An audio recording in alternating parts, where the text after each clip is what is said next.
বোকা এবং বুদ্ধিমানের মধ্যে সবচেয়ে কমন যেই পার্থক্যটা থাকে সেটা হচ্ছে বোকারা বাস্তবতা বোঝে না, আর বুদ্ধিমানেরা বাস্তবতা খুব ভালো করেই বোঝে, তাই তারা বুদ্ধিমান।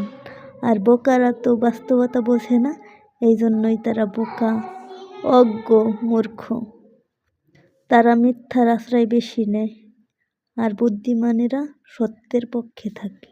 তারা বাস্তবতা বেশি বোঝে, তারা সত্যের আশ্রয় বেশি নেয়, এই জন্যই তারা বুদ্ধিমান।